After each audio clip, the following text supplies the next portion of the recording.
ചിലപ്പോഴൊക്കെ നമ്മുടെ ജീവിതം നമ്മൾ വിചാരിച്ച വഴിക്കല്ലല്ലോ പോകുന്നേന്ന് തോന്നാറില്ലേ? ഒരുപക്ഷെ നിങ്ങൾ നന്നായി കഷ്ടപ്പെടുന്നുണ്ടാകാം, പക്ഷെ പ്രതീക്ഷ റിസൾട്ടൊന്നും കിട്ടുന്നുണ്ടാവില്ല. അപ്പോൾ എന്താണ് ഇതിന്റെ കാരണം? അത് ഭാഗ്യമോ വിധിയോ ഒന്നുമല്ല, മറിച്ച് നമ്മുടെ ചിന്തകളുടെ ശക്തിയാണ്. ഇന്ന് നമ്മൾ സംസാരിക്കാൻ പോകുന്നത് ഇതിനെക്കുറിച്ചാണ്. നമ്മുടെ ജീവിതത്തെ മാറ്റിമറിക്കാൻ കഴിയുന്ന ഏകാഗ്രതയുടെ ആ ഇളക്കമില്ലാത്ത നിയമത്തെപ്പറ്റി. ശരി, നമുക്ക് തുടങ്ങിയാലോ. ഇതൊന്നു നോക്കിയേ, വെറും വാക്കുകളല്ല, ഇതൊരു വലിയ സത്യമാണ്. വിജയമെന്ന് പറയുന്നത് വെറുതെ വന്ന് കേറുന്ന ഒന്നല്ല. അതുപോലെ പരാജയം ഒരു ശാപവുമല്ല. സത്യത്തിൽ ഇതെല്ലാം നമ്മുടെ ചിന്തകളുടെ, നമ്മുടെ ഫോക്കസിന്റെ ഒരു റിസൾട്ട് മാത്രമാണ്. നിങ്ങൾ ഒരു ദിവസം എന്തിലാണ് കൂടുതൽ ശ്രദ്ധ കൊടുക്കുന്നത് എന്നൊരു നിമിഷം ആലോചിച്ചു നോക്കൂ. ആ ചിന്തകളാണ് നിങ്ങളുടെ ലോകമുണ്ടാക്കിയെടുക്കുന്നത്. നമ്മുടെ മനസ്സിനെ ഒരു റേഡിയോ സ്റ്റേഷൻ പോലെ ഒന്ന് സങ്കല്പിച്ചു നോക്കൂ. നിങ്ങൾ എന്ത് സിഗ്നലാണോ പുറത്തേക്ക് വിടുന്നത്, അതുപോലത്തെ കാര്യങ്ങളായിരിക്കും നിങ്ങളുടെ ജീവിതത്തിലേക്ക് വരുന്നത്. നിങ്ങൾ ആരോഗ്യത്തെക്കുറിച്ചും സന്തോഷത്തെക്കുറിച്ചും ഒക്കെയാണ് ചിന്തിക്കുന്നതെങ്കിൽ അത്തരം അവസരങ്ങൾ നിങ്ങളെ തേടി വരും. പക്ഷേ നിങ്ങൾ ഭയത്തെക്കുറിച്ചും സംശയങ്ങളെക്കുറിച്ചും ഒക്കെയാണ് ചിന്തിക്കുന്നതെങ്കിലോ അത്തരം സാഹചര്യങ്ങളെയാവും നിങ്ങൾ ആകർഷിക്കുക. ഇത് വെറുമൊരു സങ്കല്പമൊന്നുമല്ല, ഇത് ശരിക്കും പ്രവർത്തിക്കുന്നൊരു നിയമമാണ് കേട്ടോ. അപ്പോൾ നമ്മുടെ ആദ്യത്തെ ഭാഗത്തേക്ക് കടക്കാം. നമ്മുടെ മനസ്സ് എങ്ങനെയാണ് നമ്മുടെ റിയാലിറ്റിയെ, നമ്മുടെ യാഥാർത്ഥ്യത്തെ ഉണ്ടാക്കിയെടുക്കുന്നത്? ഞാൻ നേരത്തെ പറഞ്ഞില്ലേ, വിജയവും പരാജയവും ഒന്നും വെറുതെ സംഭവിക്കുന്നതല്ല, എല്ലാം നമ്മുടെ ശ്രദ്ധ എവിടെയാണോ അതിന്റെ ഫലമാണെന്ന്. ഇതിനെപ്പറ്റി നമുക്ക് കുറച്ചുകൂടി ഡീപ്പായിട്ട് നോക്കാം. ഇതാണ് ആ നിയമം, ഏകാഗ്രതയുടെ ആ ഇളക്കമില്ലാത്ത നിയമം. അതായത് നമ്മൾ നമ്മുടെ മനസ്സിൽ എന്ത് ചിന്തകളാണോ അങ്ങനെ സ്ഥിരമായിട്ട് കൊണ്ടു നടക്കുന്നത്, അത് തന്നെയായിരിക്കും നമ്മുടെ ജീവിതമായിട്ട് മാറുന്നത്. ഒരു ഉദാഹരണം പറഞ്ഞാൽ, നിങ്ങൾക്ക് നല്ല ആരോഗ്യത്തോടെ ഇരിക്കണമെന്നായിരിക്കും ആഗ്രഹം. പക്ഷേ നിങ്ങൾ ദിവസം മുഴുവൻ ചിന്തിക്കുന്നത് അസുഖങ്ങളെക്കുറിച്ചാണെങ്കിൽ എന്ത് സംഭവിക്കും? നിങ്ങളുടെ ശരീരം ആ ചിന്തകളോടാകും പ്രതികരിക്കുക. അത്രയ്ക്കുണ്ട് നമ്മുടെ ചിന്തകളുടെ പവർ. നമ്മുടെ മനസ്സ് വെറുതെ കാര്യങ്ങൾ സ്വീകരിക്കുന്ന ഒരു റിസീവർ മാത്രമല്ല, അതൊരു ഭയങ്കര പവർഫുള്ളായിട്ടുള്ള ട്രാൻസ്മിറ്ററാണ്, ഒരു പ്രക്ഷേപകൻ. നിങ്ങളെ പുറത്തുവിടുന്ന ആ ഫ്രീക്വൻസി, ആ ചിന്തകളാണ് നിങ്ങൾക്ക് എന്ത് തിരികെ കിട്ടണമെന്ന് തീരുമാനിക്കുന്നത്. നിങ്ങൾ പോസിറ്റീവായി ചിന്തിച്ചാൽ പോസിറ്റീവ് കാര്യങ്ങൾ വരും, നെഗറ്റീവാണെങ്കിൽ പിന്നെ പറയണ്ടല്ലോ, അതുപോലുള്ള കാര്യങ്ങളാവും നിങ്ങളെ തേടി വരുന്നത്. അപ്പം നമ്മുടെ ഫോക്കസിന്റെ, ഈ ഏകാഗ്രതയുടെ ഏറ്റവും വലിയ ശത്രു ആരാണെന്നറിയാമോ? അതിനെക്കുറിച്ചാണ് നമ്മളിനി സംസാരിക്കാൻ പോകുന്നത്. നമ്മുടെ ഈ മെന്റൽ എനർജി എത്ര എളുപ്പത്തിലാണ് മോഷ്ടിക്കപ്പെടുന്നത് എന്നും അത് നമ്മുടെ ജീവിതത്തെ എങ്ങനെയാണ് ബാധിക്കുന്നത് എന്നും നമുക്കൊന്ന് നോക്കാം. ശരിക്കും പറഞ്ഞാൽ നിങ്ങളുടെ ശ്രദ്ധ, നിങ്ങളുടെ അറ്റൻഷൻ, അതാണ് നിങ്ങളുടെ ഏറ്റവും വലിയ ശക്തി. ആ ശ്രദ്ധ തെറ്റുമ്പോൾ ആ ശക്തിയാണ് ശരിക്കും മോഷ്ടിക്കപ്പെടുന്നത്. നിങ്ങൾ ഓരോ തവണ സംശയത്തിനോ പരാതിക്കോ അല്ലെങ്കിൽ ഭയത്തിനോ ഒക്കെ എനർജി കൊടുക്കുമ്പോൾ നിങ്ങൾ ആഗ്രഹിക്കുന്നതിന് നേരെ വിപരീതമായിട്ടുള്ള കാര്യത്തെയാണ് നിങ്ങൾ വളർത്തുന്നത്. ഉദാഹരണത്തിന്, നമ്മൾ പലരും ചെയ്യുന്ന കാര്യമാണ് മണിക്കൂറുകളോളം സോഷ്യൽ മീഡിയയിൽ ചുമ്മാ സ്ക്രോൾ ചെയ്തിരിക്കും. ഇത് നമ്മുടെ ശ്രദ്ധയെ ശരിക്കും ചോർത്തിക്കളയാണ് ചെയ്യുന്നത്. ഇവിടെ കാണുന്ന ഈ ലിസ്റ്റൊന്ന് നോക്കൂ. ഇവരാണ് നമ്മുടെ ശ്രദ്ധയെ ദിവസവും മോഷ്ടിക്കുന്ന കള്ളന്മാർ. ഇപ്പോൾ മറ്റുള്ളവരുടെ അഭിപ്രായങ്ങളെക്കുറിച്ച് നമ്മൾ ഓവറായിട്ട് ചിന്തിച്ചാൽ എന്ത് സംഭവിക്കും? അത് നമ്മുടെ ലക്ഷ്യങ്ങളിൽ നിന്ന് നമ്മളെ പതുക്കെ വ്യതിചലിപ്പിക്കും, അല്ലേ?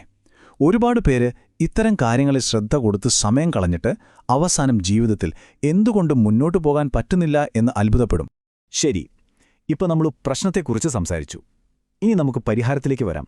ഈ ഒരു വിക്ടിം അല്ലെങ്കിൽ ഇരയുടെ മാനസികാവസ്ഥയിൽ നിന്ന് ഒരു ക്രിയേറ്റർ, ഒരു സ്രഷ്ടാവിൻ്റെ മാനസികാവസ്ഥയിലേക്ക് നമുക്ക് എങ്ങനെ മാറാമെന്ന് നോക്കാം.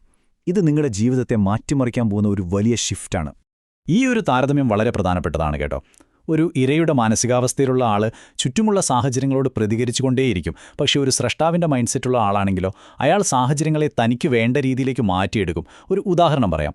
ജോലി നഷ്ടപ്പെട്ടാൽ വിക്ടിം മൈൻഡ് സെറ്റുള്ള ആൾ ആകെ തകർന്നു പോകും. പക്ഷേ ഒരു ക്രിയേറ്റർ മൈൻഡ് സെറ്റുള്ള ആൾ അതിനെ ഒരു പുതിയ തുടക്കത്തിനുള്ള അവസരമായിട്ടാകും കാണുന്നത്. അതാണ് വ്യത്യാസം. ചരിത്രത്തിൽ വലിയ നേട്ടങ്ങൾ ഉണ്ടാക്കിയ ആളുകളെക്കുറിച്ചൊന്ന് ആലോചിച്ച് നോക്കൂ. തോമസ് എഡിസൺ തന്നെ നല്ലൊരു ഉദാഹരണമാണ്. ബൾബ് കണ്ടുപിടിക്കുന്നതിന് മുമ്പ് ആയിരക്കണക്കിന് തവണയല്ലേ അദ്ദേഹം പരാജയപ്പെട്ടത്? പക്ഷേ അദ്ദേഹത്തിന്റെ മനസ്സിൽ ആ ലക്ഷ്യം വളരെ വ്യക്തമായിരുന്നു.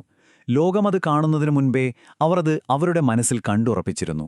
ഓക്കെ, അപ്പോൾ ഇതെങ്ങനെ നമ്മുടെ ജീവിതത്തിൽ പ്രാവർത്തികമാക്കാം? നമുക്ക് നോക്കാം. ഏകാഗ്രത എന്ന് പറയുന്നത് ജന്മനാ കിട്ടുന്നൊരു കഴിവൊന്നുമല്ല. അത് ആർക്കും പരിശീലനത്തിലൂടെ നേടിയെടുക്കാൻ പറ്റുന്ന ഒന്നാണ്. നമ്മുടെ ശ്രദ്ധയെ കൺട്രോൾ ചെയ്യാനും ലക്ഷ്യങ്ങളിൽ ഫോക്കസ് ചെയ്യാനും സഹായിക്കുന്ന ചില വഴികൾ നമുക്കൊന്ന് പരിശോധിക്കാം. ഈ ഒരു രൂപകം ശ്രദ്ധിച്ചേ. വളരെ സിമ്പിളാണ്, പക്ഷെ ഭയങ്കര പവർഫുള്ളാണ്. നിങ്ങളുടെ ഏകാഗ്രത ഒരു ഭൂതക്കണ്ണാടി പോലെയാണ്. ഒരു ഭൂതക്കണ്ണാടി സൂര്യരശ്മിയെ ഒരൊറ്റ പോയിന്റിൽ ഫോക്കസ് ചെയ്യുമ്പോൾ അവിടെ തീപിടിക്കുന്നത് കണ്ടിട്ടില്ലേ? അതുപോലെ നമ്മുടെ ശ്രദ്ധയെ ഒരൊറ്റ ലക്ഷ്യത്തിൽ കേന്ദ്രീകരിക്കുമ്പോൾ നമുക്ക് അസാധ്യമായ കാര്യങ്ങൾ പോലും സാധിക്കാൻ കഴിയും. പക്ഷേ ആ ഭൂതക്കണ്ണാടി നമ്മൾ വെറുതെ അങ്ങോട്ടും ഇങ്ങോട്ടും ചലിപ്പിച്ചുകൊണ്ടിരുന്നാലോ? ഒരു കാര്യവുമില്ല, തീ പിടിക്കില്ല. അതുപോലെ തന്നെയാണ് ചിതറിപ്പോയ ശ്രദ്ധയും. അതിന് ഒരു ശക്തിയുമില്ല. അപ്പോൾ ചോദിക്കേണ്ട ചോദ്യം ഇതാണ്: നിങ്ങളുടെ ശ്രദ്ധ നിങ്ങൾ എവിടെയാണ് കേന്ദ്രീകരിക്കുന്നത്? അതുകൊണ്ട് നിങ്ങളുടെ ശ്രദ്ധയെ ഒരു ലേസർ പോലെ ഫോക്കസ് ചെയ്യാൻ ഈ 4 കാര്യങ്ങൾ ഒന്ന് ചെയ്തു നോക്കൂ. ഇത് വെറുമൊരു മോട്ടിവേഷനു വേണ്ടി പറയുന്നതല്ല, ഇതൊരു മാറ്റത്തിനുള്ള വഴിയാണ്. എല്ലാ ദിവസവും രാവിലെ എഴുന്നേൽക്കുമ്പോൾ എന്ത് ചിന്തിക്കണം, എന്ത് അവഗണിക്കണം എന്ന് നിങ്ങൾ തന്നെ തീരുമാനിക്കുക. കാരണം നിങ്ങളുടെ ജീവിതത്തിന്റെ കൺട്രോൾ നിങ്ങളുടെ കയ്യിലാണ്. ഈ ഒരു വാചകം എപ്പോഴും മനസ്സിൽ വെക്കുന്നത് നല്ലതാണ്. ഏകാഗ്രത ഉണ്ടാക്കിയെടുക്കുന്നത് അത്ര എളുപ്പമുള്ള കാര്യമല്ല. അതിന് നല്ല അച്ചടക്കം വേണം. പക്ഷേ അതിന്റെ ഫലം വളരെ വലുതാണ്. ഒരു സാധാരണ ജീവിതം നയിക്കുന്നതിന്റെ വേദനയുണ്ടല്ലോ, അത് ഈ അച്ചടക്കത്തിന്റെ ചെറിയൊരു ബുദ്ധിമുട്ടിനേക്കാൾ എത്രയോ വലുതാണ്. ശരി, നമ്മൾ നമ്മുടെ അവസാന ഭാഗത്തേക്കെത്തുകയാണ്. ഇത്രയും നേരം പറഞ്ഞ ഈ ഏകാഗ്രതയിൽ നമ്മൾ മാസ്റ്ററി നേടിക്കഴിഞ്ഞാൽ എന്താണതിന്റെ ഫലം, എന്താണതിന്റെ പ്രതിഫലമെന്ന് നമുക്ക് നോക്കാം. ഇത് നിങ്ങളുടെ ജീവിതത്തെ എങ്ങനെ മാറ്റിമറിക്കുമെന്നറിയാൻ റെഡിയല്ലേ? ഇതൊരു വളരെ പ്രധാനപ്പെട്ട കാര്യമാണ്. നമ്മളിൽ പലരും ഒരു പുതിയ കാര്യം തുടങ്ങുന്നത് ഭയങ്കര ആവേശത്തോടെ ആയിരിക്കും. പക്ഷേ കുറച്ച് കഴിയുമ്പോൾ, വിചാരിച്ച റിസൾട്ട് കിട്ടാതെ വരുമ്പോൾ നമ്മളത് ഉപേക്ഷിക്കും. ഒരു ചെടി നട്ടാൽ അത് പിറ്റേ ദിവസം തന്നെ വളർന്ന് വലുതാവില്ലല്ലോ. അതിന് ദിവസവും വെള്ളവും വളവും വെയിലും ഒക്കെ കിട്ടണം. അതുപോലെ തന്നെയാണ് നമ്മുടെ ലക്ഷ്യങ്ങളും. അതിന് സ്ഥിരമായ ശ്രദ്ധയും പരിശ്രമവും വേണം. കാരണം പ്രപഞ്ചം പ്രതികരിക്കുന്നത് നമ്മുടെ നിരന്തരമായ ആ ഒരു ഉദ്ദേശത്തോടാണ്, അല്ലാതെ ഇടയ്ക്ക് വരുന്ന ആവേശത്തോടല്ല. നോക്കൂ, നമ്മുടെ മുന്നിൽ വളരെ വ്യക്തമായ 2 വഴികളുണ്ട്. നേട്ടങ്ങൾ കൈവരിക്കുന്നവരും വെറുതെ ആഗ്രഹിക്കുന്നവരും തമ്മിലുള്ള വ്യത്യാസം അവരുടെ ശീലങ്ങളിലും ശ്രദ്ധയിലുമാണ്. നിങ്ങൾ ഏതു വഴിയാണ് തിരഞ്ഞെടുക്കാൻ പോകുന്നത്? വെറുതെ ആഗ്രഹിക്കുന്നവരുടെ കൂട്ടത്തിൽ നിൽക്കാനാണോ, അതോ നേട്ടങ്ങൾ സ്വന്തമാക്കുന്നവരുടെ കൂട്ടത്തിൽ ചേരാനാണോ നിങ്ങളുടെ തീരുമാനം? ഈ ഒരു ചിന്ത ശരിക്കും നമ്മുടെ കാഴ്ചപ്പാടിനെ തന്നെ മാറ്റിമറിക്കും. നിങ്ങൾ വിജയത്തിനു വേണ്ടി വെറുതെ കാത്തിരിക്കുകയല്ല, വിജയം നിങ്ങൾ ഫോക്കസ് ചെയ്യുന്നതിനു വേണ്ടി കാത്തിരിക്കുകയാണ്. ആ ശക്തി പുറത്തല്ല, അത് നിങ്ങളുടെ ഉള്ളിൽ തന്നെയാണ്. നിങ്ങളുടെ ശ്രദ്ധയെ ശരിയായ ദിശയിലേക്ക് തിരിച്ചുവിടുക, അതാണ് പ്രധാനം.